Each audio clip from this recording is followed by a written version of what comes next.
Halo anak-anak semuanya, selamat datang di kelas geografi. Pada kesempatan kali ini saya akan menjelaskan materi geografi kelas 11, yaitu tentang ketahanan pangan. Materi ini saya ambil dari Erlangga, ya, dari buku Erlangga, yang penulisnya adalah Yasinto Sindu. Oke, untuk itu silakan bisa kalian simak.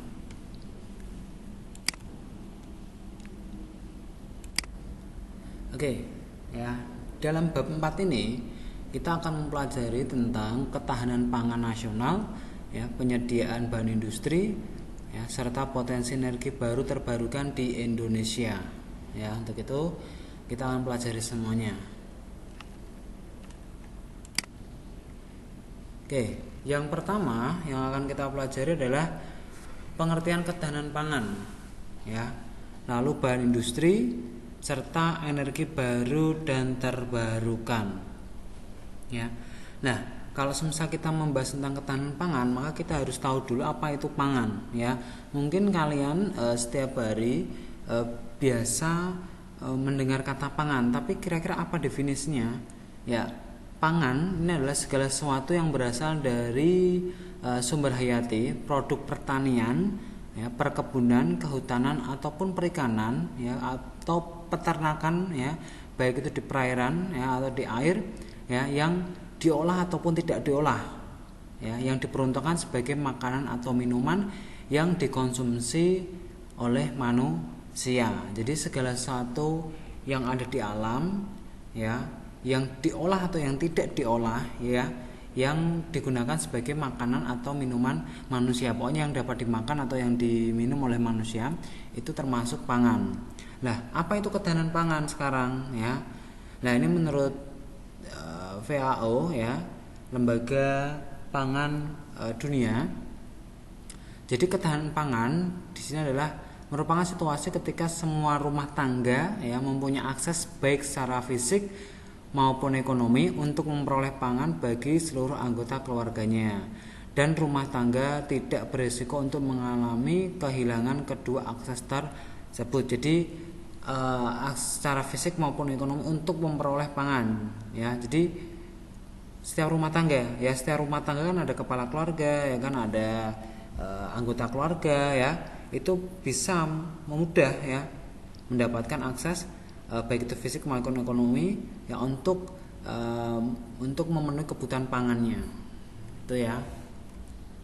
Nah, sekarang menurut Undang-Undang Republik Indonesia Nomor 18 Tahun 2012 tentang pangan, di sini didefinisikan ketahanan pangan adalah kondisi terpenuhinya pangan bagi negara sampai dengan perseorangan yang tercermin dari tersedianya pangan yang cukup baik jumlah maupun mutunya, aman, beragam, bergizi, merata dan terjangkau, serta tidak bertentangan dengan agama, keyakinan, dan budaya masyarakat untuk dapat hidup sehat, aktif, dan produktif secara berkelanjutan.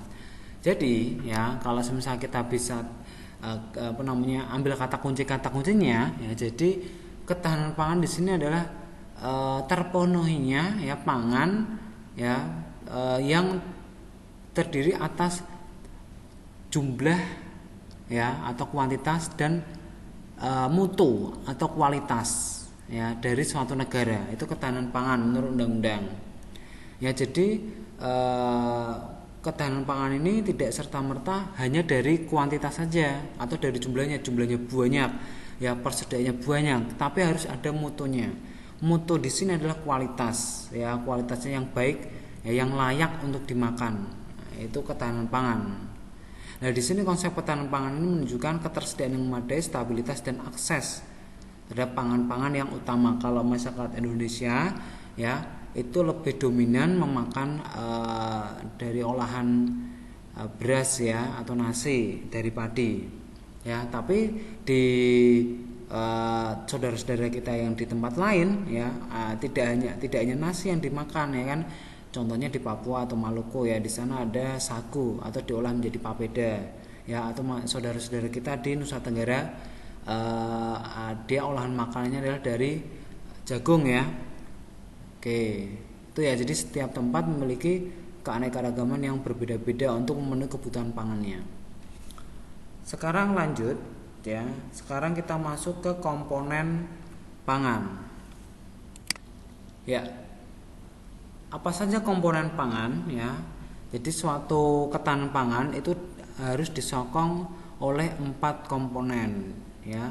Yang pertama adalah kecukupan ketersediaan pangan, ya, yang kedua stabilitas, yang ketiga aksesibilitas dan kualitas.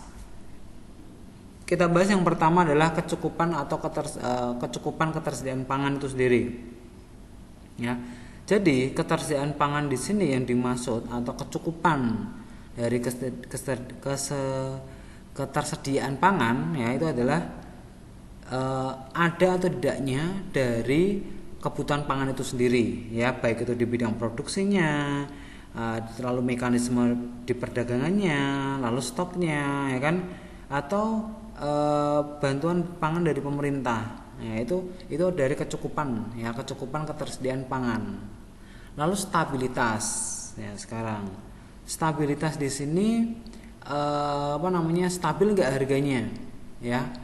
Kalau semisal nggak stabil dipicu oleh karena apa? Apakah kegagalan panen atau ada hama atau ada bencana alam. Nah itu juga bisa mempengaruhi stabilitas. Nah ketahanan pangan itu ditentukan juga dari stabilitas, baik itu harga ataupun ketersediaannya ya. Jadi di sini yang dimaksud stabilitas adalah harganya ya, mudah dijangkaukah untuk masyarakat ya.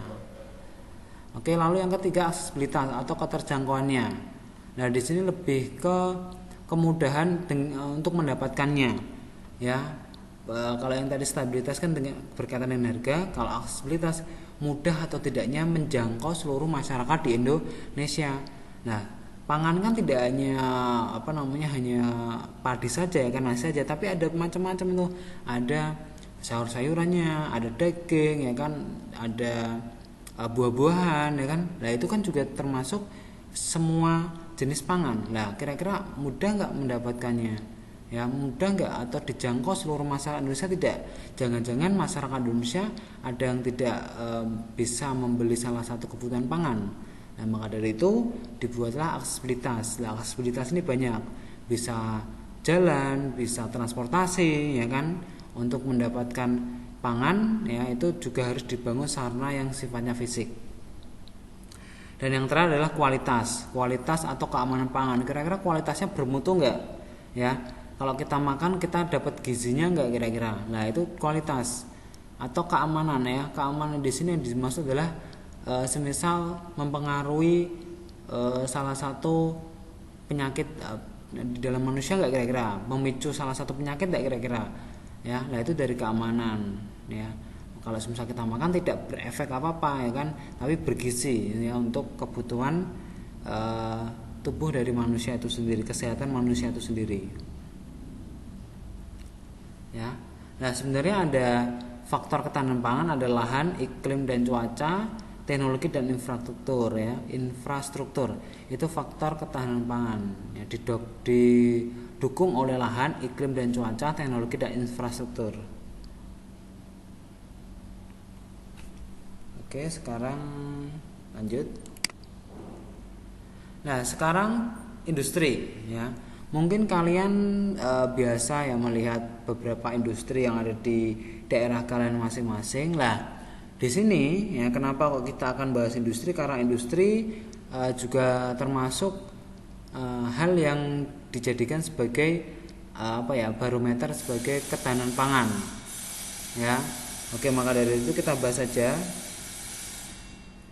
Yang pertama adalah bahan industri. Bahan industri di sini adalah menurut Undang-Undang Nomor 3 Tahun 2014 tentang perindustrian. Industri adalah seluruh bentuk kegiatan ekonomi yang mengolah bahan baku dan atau memanfaatkan sumber daya industri sehingga menghasilkan barang yang mempunyai nilai tambah atau manfaat tinggi, termasuk jasa industri ya. Nah di sini ada definisi beberapa, ini ada bahan mentah ya. Bahan mentah itu adalah bahan yang didapat dari sumber daya alam ya, diperoleh dari usaha manusia untuk memanfaatkan lebih lanjut.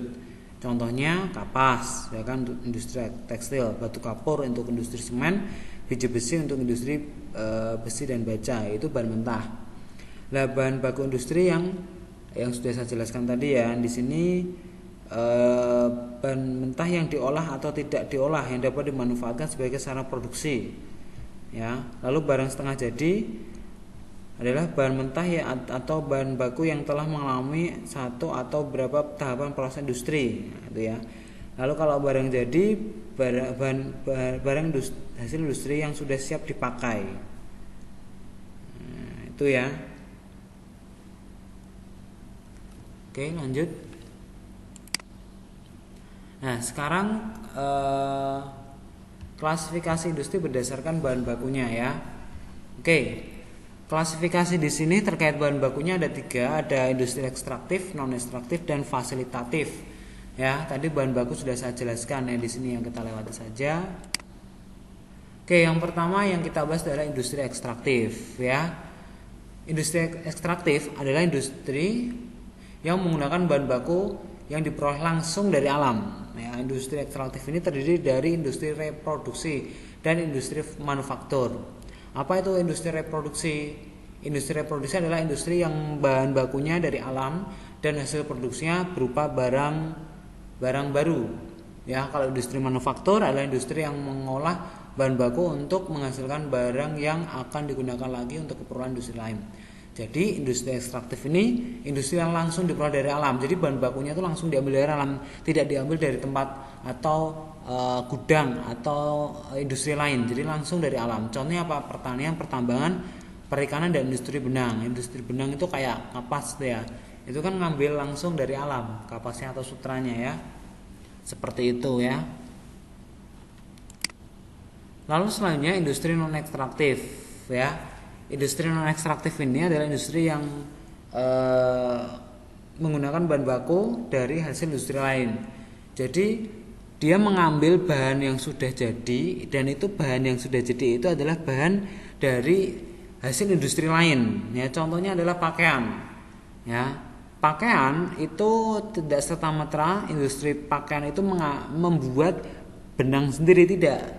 Ya, membuat kain sendiri tidak, tapi benang dan kainnya itu diambil dari industri lain ya. Dan ketika kita sudah membeli kainnya, maka kita baru olah menjadi pakaian yang sudah untuk siap pakai. Nah, itu industri non ekstraktif ya, industri yang mengambil bahan bakunya dari industri lain. Lalu industri yang terakhir adalah industri fasilitatif, industri yang kegiatannya menjual jasa layanan ya untuk keperluan orang lain. Contohnya adalah perniagaan atau perbankan, perdagangan, dan angkutan. Nah, itu industri yang di bidang jasa.